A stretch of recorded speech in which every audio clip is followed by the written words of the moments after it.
بسم اللہ الرحمن الرحیم۔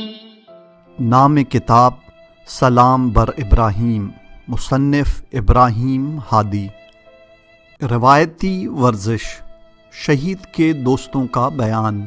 ہائی اسکول میں پڑھائی شروع کرتے ہی ابراہیم نے روایتی ورزش شروع کر دی اور رات کو وہ حاجی حسن نامی پہلوان کلب میں جانے لگا۔ حاجی حسن توکل المعروف حاجی حسن نجار ایک برجستہ عارف تھے جن کا پہلوان کلب ابو ہائر سیکنڈری کے پاس واقع تھا۔ ابراہیم بھی اس روحانی ورزشی ماحول کے ایک ورزشکار اور کھلاڑی بن گئے۔ حاج حسن ورزش کا آغاز قرآن مجید کی چند آیتوں کی تلاوت سے کرتے تھے اور پھر ایک حدیث بیان کرتے اور اس کا ترجمہ کرتے تھے۔ اکثر اوقات وہ ابراہیم ہی کو رنگ میں بھیجتے اور وہ بھی وارم اپ کے دوران قرآن کی ایک سورہ، دعائے توسل کی تلاوت یا اہل بیت کی مدح میں اشعار پڑھ کر اس عارف و مرشد کی مدد کرتے تھے۔ اس کلب کی ایک خصوصیت یہ تھی کہ جب کبھی ورزش کے دوران مغرب کی اذان ہو جاتی تو سب لوگ ورزش کو چھوڑ کر کلب کے بیچوں بیچ کھڑے ہو کے حاجی حسن کی امامت میں نماز جماعت قائم کرتے، اور اس طرح انقلاب سے پہلے کے اس آشفتہ ماحول میں حاجی حسن نوجوانوں کو ورزش کے ساتھ ساتھ ایمان اور اخلاق کا سبق بھی سکھایا کرتے تھے۔ مجھے اچھی طرح یاد ہے کہ ایک بار ہم سب لوگ ورزش ختم کر کے اپنا لباس وغیرہ بدلنے اور ایک دوسرے سے خدا حافظی میں مصروف تھے کہ اتنے میں ایک پریشان حال اور گھبرایا ہوا آدمی کے بغل میں ایک چھوٹا سا بچہ بھی تھا داخل ہوا اور تھرتھراتی آواز میں بولا، حاجی حسن میری مدد کیجئے، میرا بچہ بیمار ہے، ڈاکٹروں نے بھی جواب دے دیا ہے یہ مر رہا ہے، خدا کا واسطہ اس کے لیے دعا کیجئے خدا را۔ اور اس کے بعد زار و خطار رونا شروع کر دیا۔ ابراہیم نے سب دوستوں کو مخاطب کر کے کہا، اپنا لباس بدلو اور رنگ میں اتر جاؤ، اور خود بھی رنگ کے بیچوں بیچ آ کر دعائے توسل شروع کر دی۔ ابراہیم نے ورزش کے ایک پورے راؤنڈ میں دوسرے دوستوں کے ہمراہ دعا پڑھی اور پھر صمیم دل سے گڑ گڑا کے اس بچے کے لیے دعا کی۔ وہ شخص بھی اپنے بچے کے ساتھ ایک کونے میں بیٹھا ہوا رو رہا تھا۔ اس واقعے کے 2 ہفتے بعد حاجی حسن نے ورزش کے بعد کہا کہ دوستو، جمعہ کے دن دوپہر کو سب لوگوں کی دعوت ہے۔ ہم نے بڑے تعجب سے پوچھا، کہاں؟ کہنے لگے یہ دعوت اسی شخص نے دی ہے جو کچھ دن پہلے اپنے بیمار بچے کے ساتھ یہاں آیا تھا۔ اس کا بچہ الحمدللہ ٹھیک ہو گیا ہے اور ڈاکٹر نے بھی کہا ہے کہ یہ بچہ اب صحیح و سالم ہے۔ اسی خوشی میں اس نے ہم لوگوں کو دوپہر میں دعوت کی ہے۔ میں نے پلٹ کر ابراہیم کی طرف دیکھا، ایسا لگ رہا تھا جیسے اس نے کچھ سنا ہی نہ ہو اور وہ باہر نکل رہا تھا، لیکن مجھے اس بات میں کوئی شک نہیں تھا کہ یہ اس دعائے توسل کا اثر ہے جو ابراہیم نے بڑے جوش و ولولے اور پرخلوص انداز میں پڑھی تھی۔ میں اکثر ابراہیم کو ان نوجوانوں کے ساتھ دیکھتا تھا کہ جن کی نہ ظاہری شکل و صورت مذہبی ہوتی تھی اور نہ ہی وہ لوگ دینی مسائل کی تلاش میں رہتے تھے۔ وہ انہیں پہلے ورزش کی طرف کھینچ لاتا اور پھر آہستہ آہستہ مسجد اور عزادار کمیٹی کی طرف بھی جذب کر لیتا تھا۔ ان میں سے ایک نوجوان سب سے برا تھا جو ہمیشہ اپنے شراب پینے اور برے کاموں کی داستانیں سناتا رہتا تھا۔ اسے نہ دین کی کوئی خبر تھی اور نہ ہی نماز و روزے کی۔ اس کے نزدیک کسی بھی چیز کی کوئی اہمیت نہیں تھی، یہاں تک کہ وہ کہتا تھا کہ زندگی میں آج تک میں نے کبھی کسی مذہبی اجتماع یا عزاداری میں نہیں گیا ہوں۔ ایک دن میں نے ابراہیم سے کہا کہ ابراہیم، یہ تم کن لوگوں کے ساتھ دوستی کیے ہوئے ہو؟ اس نے بڑے تعجب سے پوچھا، کیوں، کیا ہوا؟ میں نے کہا، کل رات یہ لڑکا آپ کے پیچھے پیچھے مجلس عزاداری میں داخل ہوا اور آ کر میرے پیچھے بیٹھ گیا۔ مولانا صاحب مجلس پڑھ رہے تھے اور امام حسین علیہ السلام کی مظلومیت اور یزید کے برے کرتوتوں کے بارے میں بول رہے تھے۔ یہ لڑکا بھی گھور گھور کر بڑے غصے میں سن رہا تھا۔ جب لائٹیں بجھائی گئیں تو آنسو کے بجائے مسلسل طور پر یزید کو گالیاں دے رہا تھا۔ ابراہیم غور سے میری باتیں سن رہا تھا اور اچانک زور زور سے ہنسنے لگا اور پھر کہنے لگا، کوئی بات نہیں، یہ لڑکا آج تک کسی مجلس میں گیا ہی نہیں ہے اور کبھی رویا بھی نہیں، تم مطمئن رہو، جو ہی امام حسین کو چاہنے لگے گا تو ضرور بدل جائے گا۔ ہم لوگ بھی اگر ایسے لڑکوں کو مذہبی بنا سکے تو گویا بہت بڑا ہنر کیا۔ ابراہیم کے ساتھ اس لڑکے کی دوستی اتنی گہری ہوئی کہ اس نے سارے برے کاموں کو چھوڑ دیا اور وہ ایک اچھا ورزشکار بن گیا۔ اس کے کچھ مہینے بعد نوروز کے ایام میں اس لڑکے نے مٹھائی خریدی اور دوستوں میں بانٹنے کے بعد کہنے لگا، دوستوں میں آپ سبھی لوگوں کا مقروض ہوں اور خاص طور پر ابراہیم صاحب کا۔ میں خدا کا شکر بجا لاتا ہوں کہ جس نے مجھے تم لوگوں سے آشنا کیا۔ اگر مجھے تم لوگ نہ ملتے تو آج نہیں معلوم میں کہاں کہاں پہنچ گیا ہوتا، وغیرہ وغیرہ۔ ہم لوگ بھی بڑی تعجب خیز نگاہوں سے اسے دیکھ رہے تھے اور پھر سب لوگ یکے بعد دیگرے باہر آ گئے، لیکن میں ابراہیم کے کاموں کے بارے میں راستے میں سوچتا رہا کہ کتنی خوبصورتی سے وہ ایک ایک کر کے نوجوانوں کو ورزش کی طرف کھینچ کر لاتا ہے اور پھر مسجد اور عزادار کمیٹی کا راستہ دکھلاتا ہے، اور خود بقول اس کے وہ انہیں لا کر امام حسین کے دامن میں ڈال دیتا ہے۔ مجھے پیغمبر اکرم صلی اللہ علیہ وآلہ وسلم کی وہ حدیث یاد آئی جس میں آپ نے امیر المؤمنین سے فرمایا تھا، یا علی، اگر تیرے ذریعے ایک آدمی کو بھی ہدایت ملی تو جان لو یہ پوری دنیا سے بڑھ کر ہے جس پر سورج کی روشنی چمکتی ہے۔ اس روایتی ورزشی کلب کی ایک خصوصیت یہ بھی تھی کہ یہاں کے لڑکے مل جل کر کسی دوسرے پہلوان کلبوں میں جا کر ورزش کرتے تھے، اور اسی عادت کے مطابق ماہ رمضان کی ایک رات کو ہم لوگ کرچ کے ایک پہلوان کلب میں گئے۔ وہ رات میں نہیں بھولوں گا جب ابراہیم شعر پڑھتا جا رہا تھا اور ورزش کرتا جا رہا تھا۔ کافی طویل مدت سے وہ رن کے کنارے پہلوانی ڈنڈ نکالنے میں مشغول تھا۔ رن میں موجود کھلاڑی اور ورزشکار یکے بعد دیگرے ایک دوسرے کی جگہ بدلتے رہتے، لیکن ابراہیم اپنی جگہ اسی طرح ڈنڈ کرنے میں مشغول تھا اور کسی طرف دھیان بھی نہیں دے رہا تھا۔ ایک بوڑھا شخص ظاہراً کلب کا مالک چبوترے کی اونچائی پر بیٹھا نوجوانوں کا تماشا دیکھ رہا تھا، میرے پاس آ کر ابراہیم کی طرف اشارہ کر کے بڑے غصے میں کہا، آغا یہ جوان کون ہے؟ میں نے تعجب سے پوچھا، کیوں، کیا بات ہے؟ اس نے کہا جب میں کلب میں داخل ہوا تو یہ اس وقت بھی ڈنڈ کر رہا تھا اور میں نے تسبیح سے اس کے ڈنڈ گننے شروع کیے۔ ابھی تک اس نے پورے 7 تسبیح ڈنڈ کیے، یعنی 700 مرتبہ۔ تجھے خدا کا واسطہ اس کو روکو ورنہ ابھی اس کی حالت خراب ہو جائے گی۔ ورزش ختم ہوئی تو ابراہیم کو تھکن کا ذرہ برابر احساس نہیں تھا، جیسے وہ 4 گھنٹے سے ڈنڈ کر ہی نہیں رہا تھا۔ البتہ ابراہیم یہ سب کام اپنے کو روحانی اور جسمانی طور پر مضبوط بنانے کے لیے کر رہا تھا، اور ہمیشہ یہ کہتا تھا کہ خدا اور اس کے بندوں کی خدمت کے لیے ایک مضبوط جسم کی ضرورت ہے، اور وہ مسلسل یہ دعا کرتا رہتا تھا، قوّ علی خدمتک جوارحی، خدایا میرے جسم کو اپنی خدمت کے لیے قوی بنا دے۔ ابراہیم نے انہی دنوں ایک نہایت سنگین گرز اپنے لیے خریدا جس کے چرچے ہر طرف ہو رہے تھے، لیکن تھوڑے عرصے کے بعد پھر اس نے نوجوانوں کے سامنے ایسا کام کرنا چھوڑ دیا۔ کہتا تھا کہ اس طرح کے کام انسان کی غفلت اور غرور کا باعث بنتے ہیں، اور لوگ صرف اس بات کی تلاش میں ہوتے ہیں کہ دیکھیں کون سب سے زیادہ طاقتور ہے۔ میں اگر دوسروں کے سامنے بھاری ورزش کے جوہر دکھاؤں تو اس سے میرے ورزشکار ساتھیوں کی حوصلہ شکنی ہوگی، گویا میں نے اپنے آپ کو مشہور کرنا چاہا، اور یہ بات بہت غلط ہے۔ اس کے بعد جب بھی ابراہیم ورزش میں لیڈ کرتا اور اسے یہ لگتا کہ کوئی ورزشکار تھک گیا ہے تو فوراً ورزش کا انداز بدل دیتا، لیکن ابراہیم کے مضبوط بدن نے ایک بار اپنی جوہر کے طاقت دکھائے۔ یہ وہ وقت تھا جب عالمی کشتی چیمپئن سید حسین تہامی، جو حاج حسین صاحب کے عقیدت مند بھی تھے، پہلوان کلب میں آئے اور نوجوانوں کے ساتھ ورزش کرنے لگے۔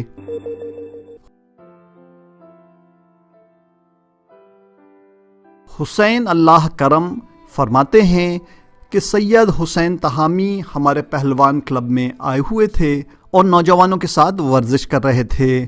اگرچہ اب سید کافی دنوں سے عالمی چیمپئن شپ مقابلے میں شرکت نہیں کر رہے تھے، لیکن پھر بھی جسمانی اعتبار سے وہ کافی مستعد تھے۔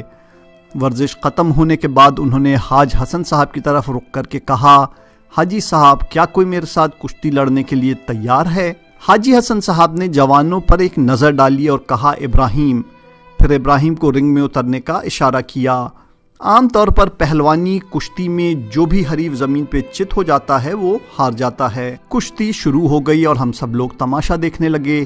ایک طویل مدت تک دونوں کشتی گیر ایک دوسرے کو پچھاڑنے کی کوشش میں تھے، لیکن دونوں میں سے کوئی بھی زمین پر نہیں گرا۔ دونوں لوگ زبردست دباؤ میں تھے لیکن ایک دوسرے کو مغلوب نہ کر سکے، اور آخرکار یہ کشتی مقابلہ برابری پر ختم ہو گیا۔ کشتی کے بعد سید حسین صاحب چلا چلا کر کہنے لگے، واللہ بارک اللہ، کیا بہادر جوان ہے، ماشاء اللہ پہلوان، ماشاء اللہ۔ مقابلہ اب ختم ہو چکا تھا اور حاجی حسن صاحب مسلسل طور پر ابراہیم کے چہرے کو نظر جمائے دیکھ رہے تھے۔ ابراہیم سامنے آیا اور بڑے تعجب خیز لہجے میں پوچھا، حاجی صاحب کیا بات ہے، کوئی مسئلہ پیش آیا ہے؟ حاجی حسن صاحب نے چند لمحوں کی خاموشی کے بعد کہا، پرانے زمانے میں اس تہران میں صرف دو ہی لوگ پہلوان تھے، ایک کا نام تھا حاجی سید حسن رزاز اور دوسرے حاجی محمد صادق کرسٹل والا۔ یہ دونوں آپس میں بڑے گہرے دوست تھے۔ کشتی میں بھی ان لوگوں کا کوئی حریف اور مد مقابل نہیں تھا، لیکن سب سے اہم بات یہ ہے کہ یہ دونوں خدا کے نیک اور خالص بندے تھے اور ورزش کو ہمیشہ قرآن کی چند آیات کی تلاوت اور حضرت ابا عبداللہ الحسین کی مصیبتوں کو یاد کر کے اپنے اشک آلود آنکھوں کے ساتھ شروع کرتے تھے۔ حاجی محمد صادق صاحب اور حاجی حسن صاحب کی گرم سانسیں مریضوں کو شفا بخشتی تھیں۔ اس کے بعد جاری رکھتے ہوئے کہا، ابراہیم میں تجھے انہی لوگوں کی طرح ایک پہلوان سمجھتا ہوں۔ ابراہیم نے بھی مسکراتے ہوئے کہا، نہیں حاجی صاحب، میں کہاں اور وہ لوگ کہاں۔ حاجی حسن کی ابراہیم کی اتنی تعریف پر بعض نوجوان لوگ ناراض بھی ہو گئے۔ اس واقعے کے دوسرے دن تہران کے پہلوان کلب کے 5 پہلوان ہمارے کلب میں آ گئے اور یہ پایا کہ ورزش کے بعد یہ لوگ ہمارے نوجوانوں کے ساتھ کشتی لڑیں گے۔ سب لوگوں نے اس بات پر اتفاق کر لیا کہ حاجی حسن صاحب ریفری بن جائیں گے اور آخر کار ورزش کے بعد کشتی شروع ہو گئی۔ کل ملا کر ابھی تک 4 میچ ہوئے، جن میں سے 2 ہمارے جوانوں نے اور 2 انہوں نے جیتے۔ چونکہ میچ برابر ہوئے تو ساری نظریں اب 5ویں میچ پر ٹکی ہوئی تھیں اور اس وجہ سے ہلڑ ہنگامہ بھی ہونے لگا۔ وہ لوگ حاجی حسن صاحب پر چلا رہے تھے اور حاجی حسن صاحب ان کے رویے پر کافی رنجیدہ ہو گئے تھے۔ میں نے معلوم کیا تو پتہ چلا کہ آخری کشتی ابراہیم اور ان کے ایک جوان کے درمیان ہونے والی ہے، اور چونکہ وہ ابراہیم کو خوب اچھی طرح پہچانتے تھے لہٰذا انہیں یقین تھا کہ وہ ہار جائیں گے۔ یہی وجہ ہے کہ انہوں نے ہلڑ ہنگامہ شروع کر دیا تاکہ وہ ہارنے کی صورت میں ساری تقصیر ریفری کے سر تھوپ سکیں۔ سب لوگ غصے میں تھے۔ اتنے میں ابراہیم رن میں اترا اور لبوں پر اپنی حسین مسکراہٹ کے ساتھ سارے مہمان نوجوانوں سے ہاتھ ملایا، اور اس طرح پھر سے سکون اور اطمینان کا ماحول سارے مجمع پر چھا گیا۔ ابراہیم نے کہا، میں کشتی نہیں لڑوں گا۔ سب نے تعجب سے پوچھا، کیوں؟ ذرا سا ٹھہر کر نہایت پرسکون لہجے میں کہا، ہماری دوستی اور رفاقت ان باتوں اور کاموں سے کہیں بڑھ کر اور قیمتی ہے۔ اس کے بعد حاجی حسن صاحب کے ہاتھ چومتے ہوئے ایک نعرہ صلوات دیا اور کشتی کے اختتام کا اعلان کر دیا۔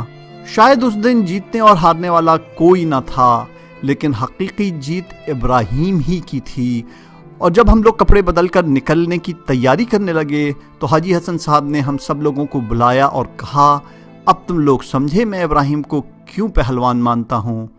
ہم سب لوگ خاموشی سے کھڑے سن رہے تھے۔ انہوں نے مزید کہا، دیکھو عزیزو، پہلوانی اسی چیز کا نام ہے جو تم لوگوں نے آج اپنی آنکھوں سے دیکھی ہے۔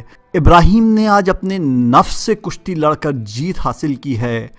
آج خدا کی خاطر ابراہیم نے ان لوگوں سے کشتی نہیں لڑی اور اس کام کے ذریعے اس نے بغض و کینہ اور عداوت و دشمنی کے دروازے بند کر دیے۔ نوجوانوں، پہلوانی اسی کو کہتے ہیں جس کا تم لوگوں نے آج اپنی آنکھوں سے مشاہدہ کیا۔ ابھی ابراہیم کی پہلوانی کی داستانیں لوگوں میں مشہور ہو رہی تھیں کہ انقلاب اسلامی کی کامیابی کا واقعہ پیش آیا اور اکثر جوان لوگ انقلابی حالات اور اجتماعی مسائل میں مصروف ہو گئے اور اس کے نتیجے میں روایتی ورزشی میں آنا جانا بھی کم ہو گیا۔ لہٰذا ابراہیم نے یہ تجویز دی کہ نماز صبح کو ہر روز پہلوان کلب میں ہی جماعت کے ساتھ پڑھا کریں اور اس کے بعد وہیں پر ورزش کیا کریں۔ یہ بات سبھی لوگوں نے قبول کر لی۔ اس کے بعد سے ہم لوگ ہر روز پہلوان کلب میں جمع ہو کر اذان دیتے، نماز جماعت پڑھتے اور پھر ورزش شروع کرتے تھے۔ اس کے بعد مختصر سا ناشتہ کر کے اپنے اپنے کام پر چلے جاتے تھے۔ ابراہیم اس کام سے کافی خوش تھا، کیونکہ اس طرح تو سبھی لوگ ورزش آ پاتے تھے، اور دوسرا یہ کہ نماز بھی صبح میں جماعت کے ساتھ پڑھی جا رہی تھی، اور وہ بھی پیغمبر اکرم صلی اللہ علیہ وآلہ وسلم کی یہ حدیث دہراتا تھا کہ اگر نماز صبح کو جماعت کے ساتھ پڑھا جائے تو یہ رات بھر کی شب بیداری اور عبادت سے بڑھ کر اور زیادہ محبوب ہے۔ ایران پر عراقی حملے کے ساتھ ہی پہلوان کلب کی رونق دھیمی پڑ گئی اور اکثر جوان محاذ جنگ پر چلے گئے۔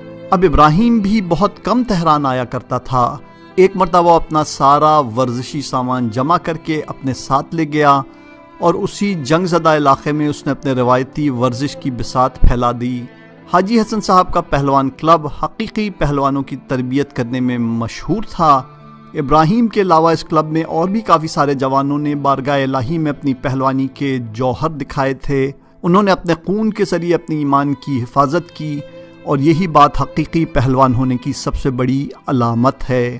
حاجی حسن صاحب کے پہلوان کلب کا خوبصورت اور روحانی دور دفاع مقدس کے پہلے ہی چند برسوں میں اپنے اختتام کو پہنچا، جب پہلوان کلب کے مرشد و مربی شہید حسن شہابی، بریگیڈیئر شہید اصغر، شہید سید صالح، شہید محمد شاہروردی، شہید علی قرم دل، شہید حسن زاہدی، شہید سید محمد سبحانی، شہید سید جواد مجد پوری، شہید رضا پند، شہید حمداللہ مردی، شہید رضا ہوریار، شہید مجید فریدون، شہید قاسم کاظمی، شہید ابراہیم، اور اسی طرح بہت سارے شہداء جام شہادت نوش کر گئے، اور حاجی نصر اللہ، مصطفیٰ ہرندی اور علی مقدم شدید زخمی ہو گئے، اور خود حاجی حسن توکل صاحب بھی انتقال کر گئے، اور آخر کار یہ پہلوان کلب مسمار ہو کر رہائشی بنگلے فلیٹ میں تبدیل ہو گیا،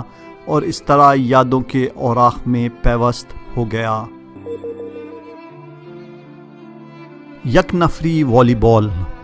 شہید کے بعض دوست بیان کرتے ہیں کہ ابراہیم کے مضبوط بازوؤں کو دیکھ کر ہائی اسکول کے شروع سے ہی لگتا تھا کہ وہ اکثر کھیلوں میں چیمپئن بن جائے گا۔ ورزش کے پیریڈوں میں وہ ہمیشہ والی بال کھیلتا رہتا تھا، اور کوئی بھی جوان اس کا مقابلہ نہیں کر پاتا تھا۔ ایک مرتبہ اس نے اکیلے ہی ایک 6 نفری ٹیم کے ساتھ میچ کھیلا۔ اسے صرف 3 بار گیند اچھالنے کی اجازت تھی، اور ہم سب لوگ اپنے ٹیچر کے ساتھ مل کر اس کی جیت کا مشاہدہ کر رہے تھے۔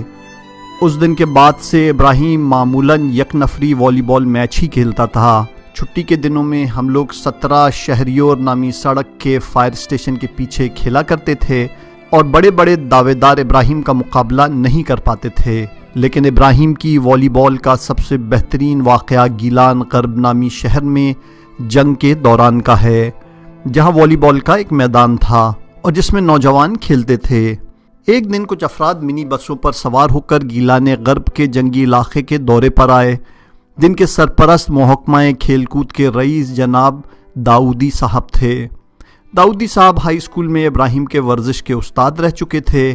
انہوں نے ابراہیم کو کچھ ورزشی سامان دیا اور کہا جس طرح تم چاہو استعمال کرو، اور پھر کہا ہمارے ساتھ آئے ہوئے دوستان مختلف ورزشوں اور کھیلوں سے تعلق رکھتے ہیں، یہ لوگ یہاں کے دورے پر آئے ہوئے ہیں۔ ابراہیم نے بھی ورزش کاروں کے ساتھ مختلف باتیں کی اور شہر کے متعدد علاقوں کا دورہ کرایا، اور پہنچتے پہنچتے یہ لوگ والی بال کے میدان پر پہنچ گئے۔ داؤدی صاحب نے ان سے کہا تہران کی والی بال ٹیم کے چند جوان بھی ہمارے ساتھ ہیں، کہو تو ایک میچ کھیلا جائے۔ دن کے 3 بجے میچ شروع ہوا۔ ایک طرف تہران کی والی بال ٹیم کے 5 لوگ تھے، جن میں سے 3 لوگ ایکسپرٹ تھے، اور دوسری طرف ابراہیم اکیلا تھا، اور اس کے علاوہ بہت سارے لوگ تماشائی تھے۔ ابراہیم نے اپنے معمول کے مطابق پا برہنہ ہو کر اپنے شلوار کو زانوؤں تک اوپر چڑھایا اور بنیان ٹی شرٹ پہن کر ان کے مقابلے میں آ گیا، اور اتنا اچھا والی بال کھیلا کہ شاید ہی کسی کو اس پر یقین آئے۔ یہ میچ صرف ایک ہی ہاف پر ختم ہو گیا اور 10 پوائنٹ سے ابراہیم نے جیت لیا۔ اس کے بعد سارے ورزشکاروں نے ابراہیم کے ساتھ فوٹو کھینچے، لیکن ان کو یقین نہیں آ رہا تھا کہ ایک سیدھا سادہ سا جوان بھی ماہر ورزشکاروں کی طرح کھیلتا ہوگا۔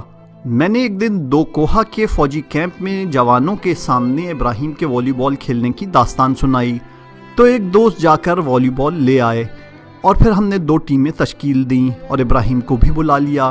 پہلے تو وہ نہیں مان رہا تھا اور کھیلنے پہ تیار نہیں تھا، لیکن ہمارے اصرار پر اس نے کہا کہ ایک شرط پر کھیلوں گا، اور وہ یہ کہ تم سب ایک طرف اور میں اکیلا ایک طرف کھیلوں گا۔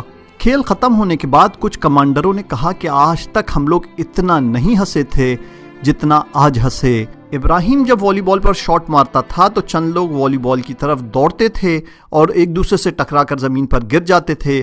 آخر کار ابراہیم نے کافی پوائنٹ سے یہ میچ بھی جیت لیا۔